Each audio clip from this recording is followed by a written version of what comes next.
Buenos días, todos aquellos que nos acompañan en nuestra reflexión semanal sobre la palabra de Dios. El día de hoy, y con la venia de el Señor Dios Todopoderoso, vamos a hablar y a iniciar una senda larga, interesante, y que espero en el Señor que sea de toda edificación para nosotros. Vamos a empezar a hablar sobre el libro de los Salmos y vamos a ver por qué tiene una muy especial trascendencia en todo el concepto de lo que es la palabra de Dios sobre aquellos que creemos en ella y que hacemos lo posible por acercarnos a Dios a través de su palabra. Bueno, sin más preámbulos, damos inicio a esta nueva etapa sobre el libro de los Salmos, no sin antes darle gracias a Dios por el tiempo maravilloso que nos ha dado. Darle gracias por todo,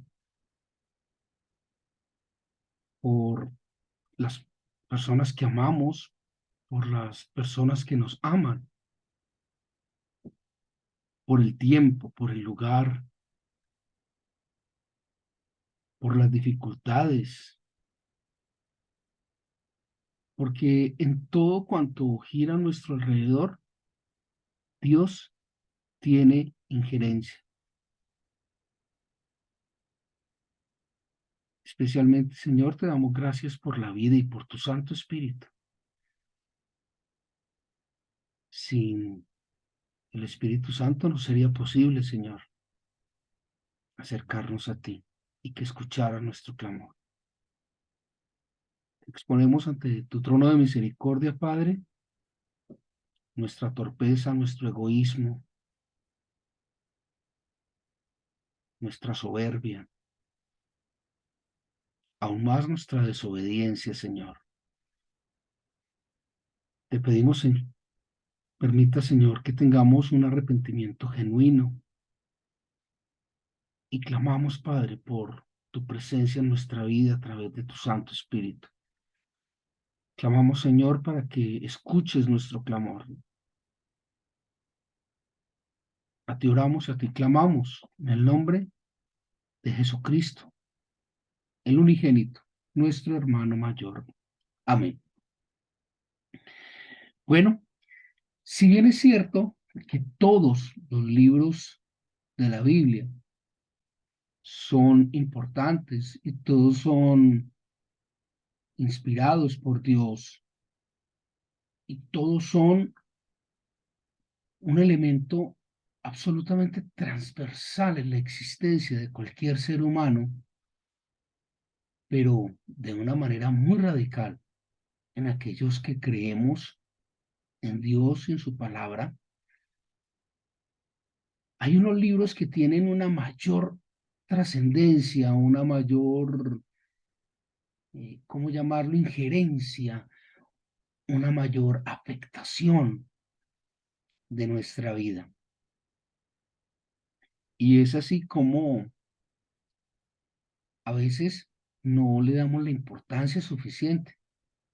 A veces se nos ha mostrado que los libros más importantes son el Génesis, los Evangelios y el Apocalipsis, ¿ya? Y resulta que es que en medio de todos esos libros, de los Evangelios, del Apocalipsis y del Génesis, hay unos libros extraordinarios. Y la palabra de Dios es una. La palabra de Dios es una unidad conformada por varios libros. Y esto nos lleva a que no sobra ninguno. Y de igual manera, no falta ninguno. Entonces, empezamos a encontrar allí que de 6 libros que nos han dicho que son los más importantes, eh, nos faltan 60. O sea, son 66 libros. Y para que no suene clasista, listo, si quiere incluir los 72, hágale, no hay problema. Pero partamos de los 66. Tenemos los 4 evangelios, Génesis, finalmente, perdón, finalmente Apocalipsis y, bueno, ahí hay 6. Y los otros 60. ¿Y qué pasa con la instrucción dada a través de los otros? Es por eso que hoy iniciamos este ciclo sobre los salmos y el objetivo es que podamos mirar y revisar los 5 libros que conforman el libro de los salmos, es decir, los 150 salmos. Antes de empezar a leer, a escudriñar los salmos, yo creo que es muy importante que pensemos y nos detengamos un poco a revisar qué es lo que hay, cuáles son las características del libro de los salmos, que repito, para mí es de una importancia muy relevante, porque allí es donde se encuentra la clave para mí de todo el contenido bíblico. Es como una especie de resumen, es como una edición de bolsillo, si se me permite la expresión, de todo el resto de la palabra de Dios. Les decía que el libro de los Salmos tiene 5 libros que lo conforman. El primero de ellos tiene los Salmos desde el primero hasta el 41. El segundo libro del 42 al 72. El tercer libro del 73 al 90. El cuarto libro del 91 al 106 y el quinto libro del 107 al 150. Personalmente, ignoro por qué esta clasificación. No sé si obedecen a un patrón matemático que pues yo no lo puedo encontrar, o es una conformación, entre comillas, caprichosa de la organización del libro de los Salmos. Realmente no lo sé, pero así está organizado y así está presentado en la palabra de Dios. El segundo elemento que es importante del libro de los Salmos es la dialéctica que tiene en común los 150 salmos. Y allí empezamos a vislumbrar por qué el autor del libro de los salmos es el Espíritu Santo. El autor directo del libro de los salmos es Dios. Y vamos a ver por qué.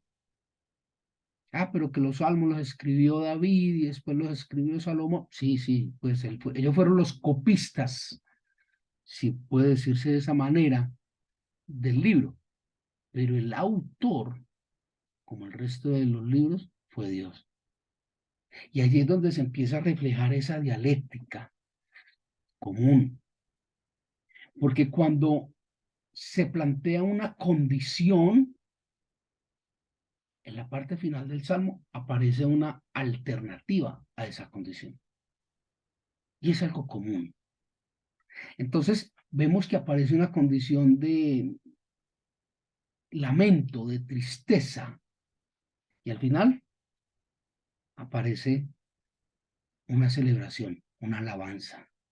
Aparece un estado de pecado y al final aparece una renovación de la fe, una salvación. Aparece un estado de muerte y al final un estado de resurrección. Aparece un estado de desorientación, desubicación y al final aparece un estado de orientación. Se suscita un estado de opresión al principio y al final vemos un estado de liberación, de gozo. Y esta dialéctica se repite, como les digo, a lo largo de todos los salmos. Entonces, observemos cómo nuestra vida, nuestra cotidianidad, normalmente se ve afectada por una de estas 5 condiciones, ¿sí?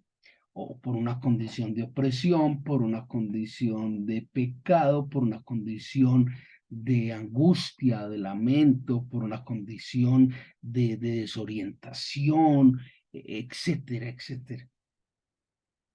Entonces empiezo a encontrar en los salmos un refuerzo, un mensaje.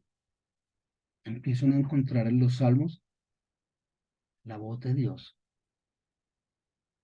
hablando directamente con nosotros.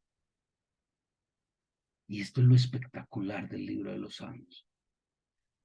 Ahora bien, recuerde que la Biblia en general no se lee como leyendo un libro de Stephen King o de García Márquez. No, la palabra de Dios se lee en oración y en absoluta entrega a Dios, reconociendo quién es y reconociendo quién soy. De resto, de poco o de nada le va a servir. Recuerde eso. Perdón. Existe allí mismo una clasificación de los salmos y está orientada más a la presentación de los salmos. Entonces se encuentran 2 grupos, los salmos que son llamados los salmos primarios y los salmos que son llamados secundarios. Entonces, ¿cuáles son esos salmos primarios que son 3 grupos y cuáles son esos salmos secundarios que son 3 grupos? Dentro de los salmos primarios encontramos los himnos, las lamentaciones y el agradecimiento. Himnos de alabanza, lamentaciones por el estado del creyente y agradecimiento del creyente. Esos son considerados los salmos principales. Y los salmos secundarios son los salmos de carácter narrativo, los salmos de festejo o celebración y los salmos de meditación. Eso tiene una incidencia muy importante y es que no hay una concepción de que primarios o secundarios es porque los secundarios no son importantes, no, es diferente, ambos son muy importantes, pero es la organización que se le ha dado desde el punto de vista pues, teológico a los salmos. Entonces es importante tener en cuenta esto.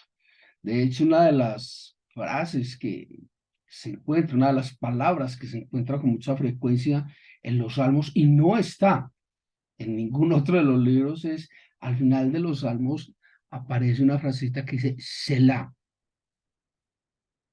Y uno se pregunta, ¿Selah eso qué será? ¿Qué Selah lo que quiere decir? Selah es una adaptación lingüística del hebreo que eh, quiere decir algo como pensad en esto, meditad en esto, considere esto para que lo tenga en su mente, o sea, piense en esto, piense, medite en esto. Eso es lingüísticamente lo que quiere decir Selah. Entonces, no es que los primarios sean más importantes que los secundarios, en ningún sentido.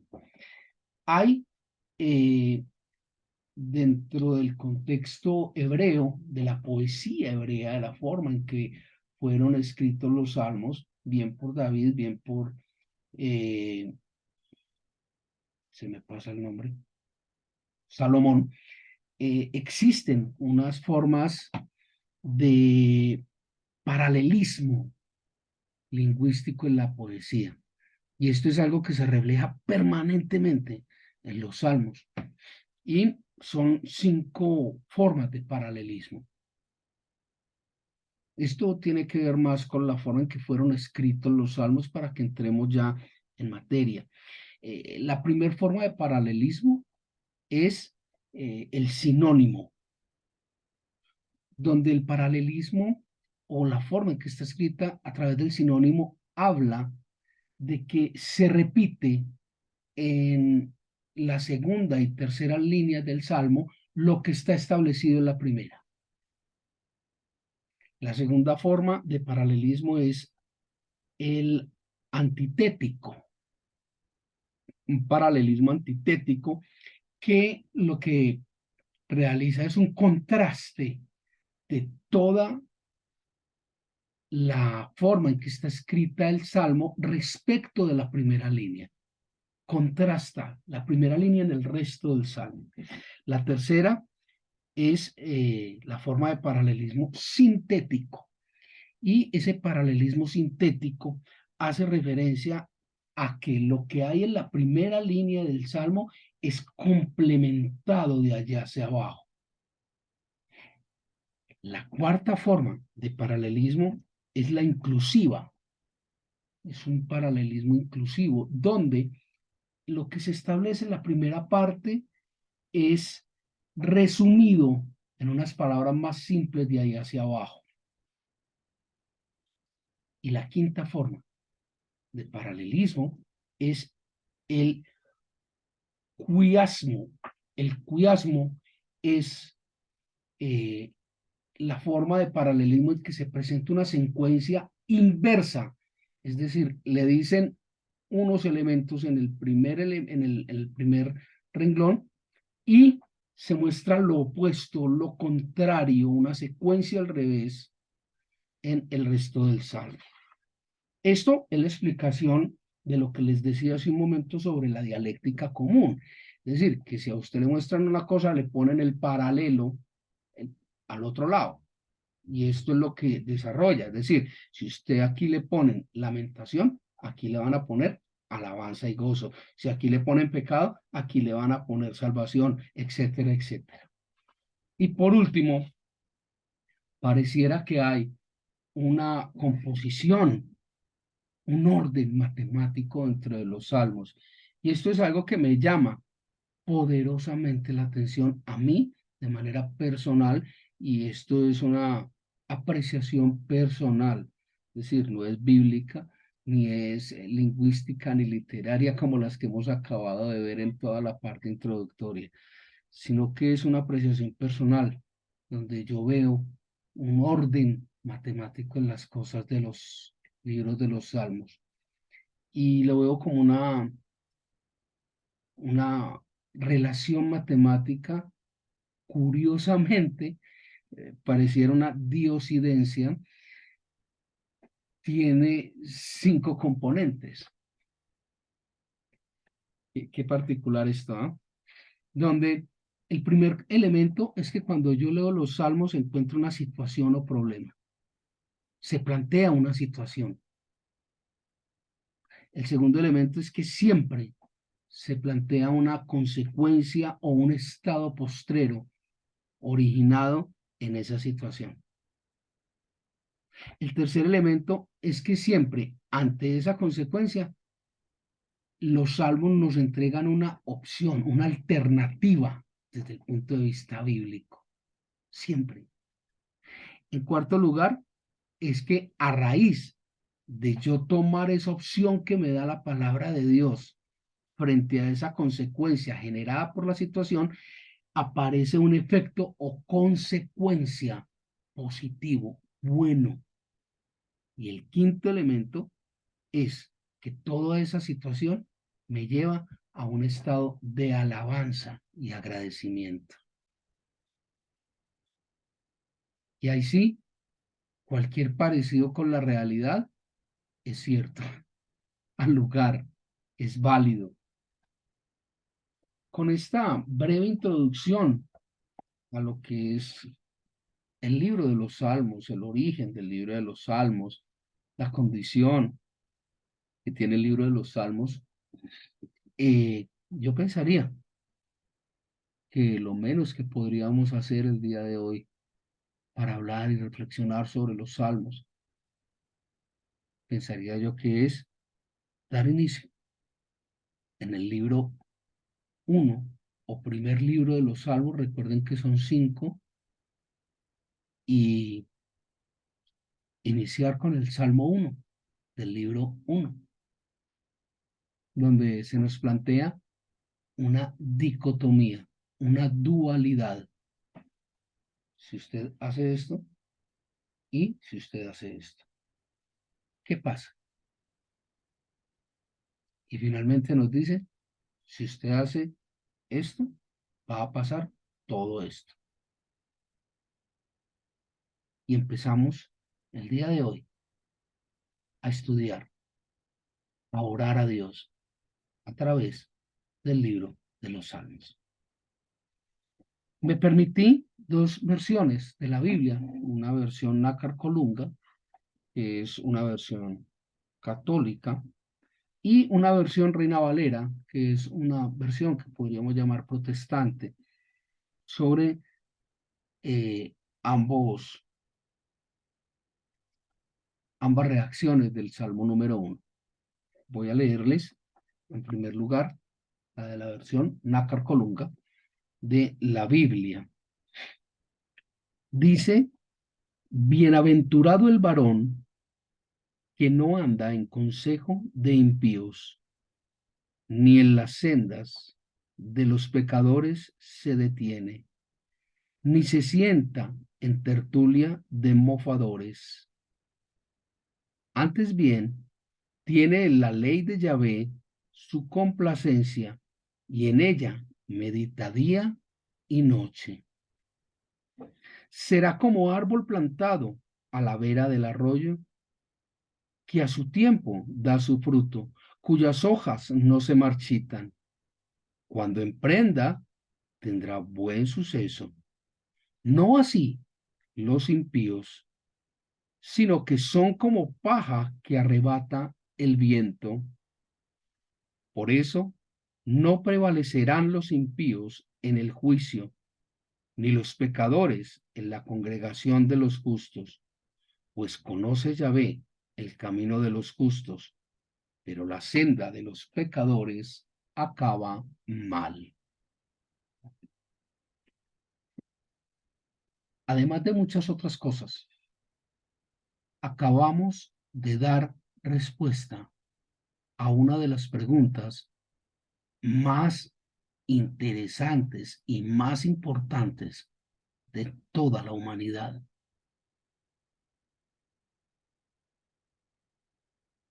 La Biblia no explica por qué a la gente mala, perversa, le va bien,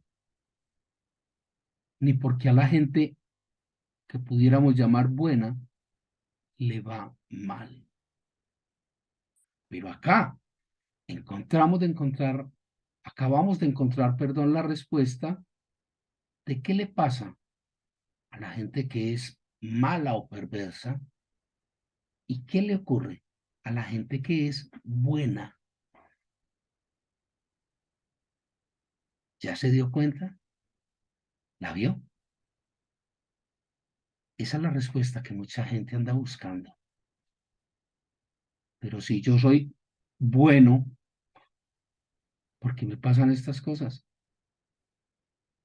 Y mire aquel como es de malo y de perverso y de pervertido y de etcétera, porque le va bien.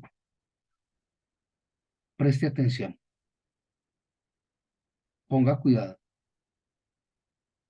a lo que dice la palabra de Dios. Voy a leer la versión de la Reina Valera. Bienaventurado el varón que no anduvo en consejo de malos, ni estuvo en camino de pecadores, ni en silla de escarnecedores se ha sentado. Mire lo que le está diciendo. Le va a ir bien, bienaventurado. Aquel que se aparta de las personas que andan en pecado. Continúo. Sino que en la ley de Jehová está su delicia y en su ley medita de día y de noche. La persona que se aparta de los pecadores le va a ir bien. Y además de apartarse de los pecadores, más bien o mejor se dedica a pensar en la palabra de Dios de día y de noche. Entonces mire lo que establece el Salmo. No haga esto, más bien haga esto. Y como consecuencia, mire lo que dice allí la palabra, será como árbol plantado junto a las corrientes de aguas, que da fruto en su tiempo y su hoja no cae, y todo lo que hace prosperará. Hace esto o hace aquello, pero si hace esto, que es lo que Dios le está pidiendo, a usted le va a ir bien, sus cosas van a fluir. Y mire lo que dice, pero si hace lo otro, lo de los malos y se junta con malos y con pecadores, no así los malos, que son como el tamo que arrebata el viento. Por tanto, la consecuencia, por tanto, no se levantarán los malos en el juicio, ni los pecadores en la congregación de los justos, porque Jehová conoce el camino de los justos, mas la senda de los malos perecerá. Definitivamente, la pregunta de cada reunión, ¿sí o más claro? Usted decide.